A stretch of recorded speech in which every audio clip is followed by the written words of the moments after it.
handle right? Yeah, it gets like this ever since the picture frame incident. Still have some glass in there. They said it was probably caused more problems to take the glass out, so they just left it in. So I still have glass in my hand. And Every once in a while? yeah, sometimes I can't feel my hand a little bit, but it comes back. Is that something they're going to take care of like after your career is over, or like is that just? Yeah, probably see what I could do afterwards. It's not too bad. I mean, the doctor said I should be okay, but like they said, it probably caused more problems to take the glass out, so they left it in. So ever since that day, I've had glass in my hand. You guys had more issues with the zone, which is becoming a big thing for you guys. You guys got past it when you were in the middle and you were able to sling passes. What are you seeing in that situation there? And what can you do to make it more consistent that once you see the zone, you don't get stagnant, that you start to punish teams for going to it? You got to understand what a zone is. Zone is a guy's guarding spots. So you go and put yourself in a spot where there's nobody, where they're not guarding. They have rules in the zone. Certain guys guard certain spots. So you're just trying to find that open spot and play from there. And once you do that, especially once you get in the middle, you force really the zone to have to make decisions. Especially in that middle, because it's got so many options in the middle, instead of cutting off a half of the floor. So just really understanding, what a zone is, what you're looking for once you get in the middle. Got robbed down there in the dunker, so that helps a lot because most teams aren't going to help off of them, which means if they're not helping off Rob and, there's somebody in front of you that one of the corners are open, and you just got to find the right place to get the ball. Marcus, what's different about you since you've come back? I mean, Atlanta game aside, your plus minus is through the roof. Is there something you noticed while you were gone, or something of points of emphasis that you're doing anything differently? Just playing basketball. Just doing everything I can to help my team win, whatever that consists of. And I'm just playing. I'm just, like I said, just playing basketball for real. And that's really it. Nothing, no point of emphasis, none of that. Just going out there and do what I've been doing my whole life. Was there somebody tripping you guys from the stands? It looks like you guys kept looking back at somebody or something. Yeah, it was a fan. Heckling us, giving us a hard time, which I don't understand. We're up, so part of it, we just ask that you keep it strictly basketball. When you start trying to make it personal, then that's kind of where, the problems come in. Don't feel entitled because you have a courtside seat to just say whatever, especially because if we weren't here in this gym, you wouldn't say it to me. So, just keep it strictly basketball. We can take it, joke with you. That's what this game is about. It's entertainment business, and being able to interact with the fans is part of it. So, just like, we expect to respect them, we expect them to respect us as well, and, just keep it respectful. Did you think that person crossed the line? Is that why? Yeah, he said, I didn't catch it exactly. Some of my teammates did. I don't know exactly what he said, but he said some things that, weren't basketball related. And, sometimes you just gotta let people know, that you're not gonna put up with that. And that was it, did it, it was over.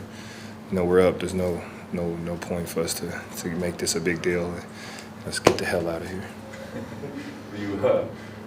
Jayson and Jaylen have had some big games together recently where they both had 30 or more points in the same game. What kind of goes into those nights that helps them get going, that helps set them up for those big nights? The pace, our pace. We can get down and get a lot more easier shots for those guys. When they're out in transition, it's tough to guard them. It's tough for teams to load up. It's tough for teams to trap. It's tough for teams to send doubles or send extra guys at them. When we get out in transition, that's probably one of our point of emphasis is pace, and just trying to keep that pace up. So my job is just to get as much easier shots for them as possible. So, I'm constantly, challenging them to run with me whenever I have the ball. They do a good job of, getting the ball, and if I'm taking off, getting it to me and following me because they know I'm giving it back to them and cutting, as you've seen tonight with a couple times with Jaylen and Jayson. I made a couple passes to them. But if we can get those guys easier shots, especially early on in the game, those harder shots, become a lot easier down in the fourth quarter after that. And that's it, And as you see and as you've been seeing, when they get those easier shots and they get that rhythm, they explode. It seems like you're even calling for the ball after dead balls, like get it into me, let's run. How much of an emphasis is that from Ime, and what kind of message does he have about the pace? Ime, is really big on it. He wants us to play fast. He wants us to get down the floor because he knows the potential that we have, especially in those two guys on that wing and the talent that they have, especially in the open court. So getting those guys, in the open court to let them, be great is only going to help us. So as much as possible as we can get the ball in, make or miss before teams set up, it's only going to help us. Marcus, less than 2 to a trade deadline. You guys are one game above 500. Is this a critical time for this team, this franchise, to kind of make a move? And this was an important win just after last night. Is this a critical time for you guys to kind of put in that next gear and show that this current team, healthy, can really do some damage? Definitely. We've been undersold this whole season for ourselves, for the fans, and for everybody else. So we know it. We still out here just trying to fight. It's not easy for us individually, collectively. But yeah, we definitely have to, start to make that progress in the right way. We can't win a game, lose a game, win 2, lose 2. We have to start showing that consistency.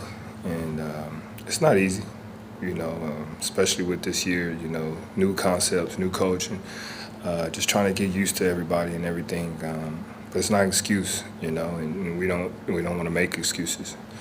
We own up and take full responsibility, but, we just got to keep going. Can't quit, and that's what it matters. I've said it before, we're going to get knocked down. That's what we do when we get up.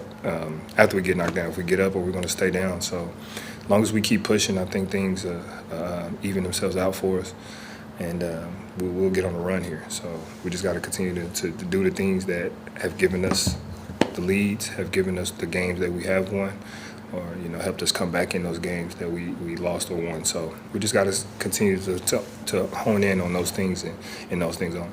You've heard the criticism over the last few weeks. Does it upset you?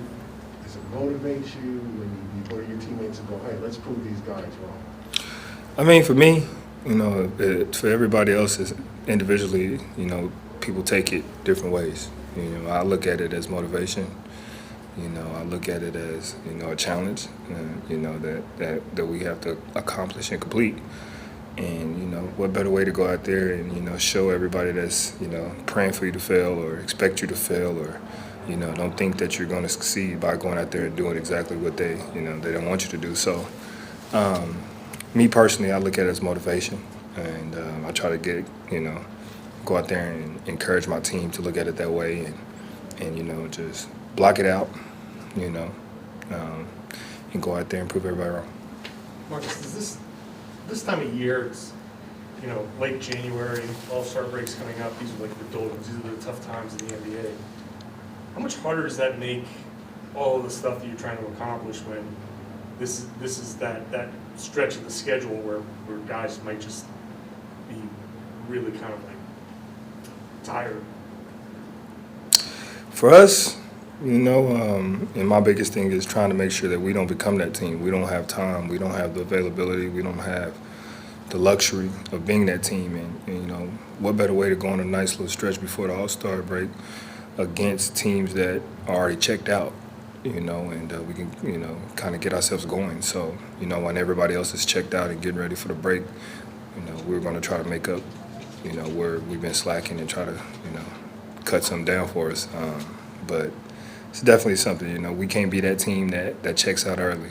And that's going to be a big emphasis that I know for me, for a fact, that I'm trying to, incorporate into the team to make sure that we don't do it and, we can catch people sleeping here.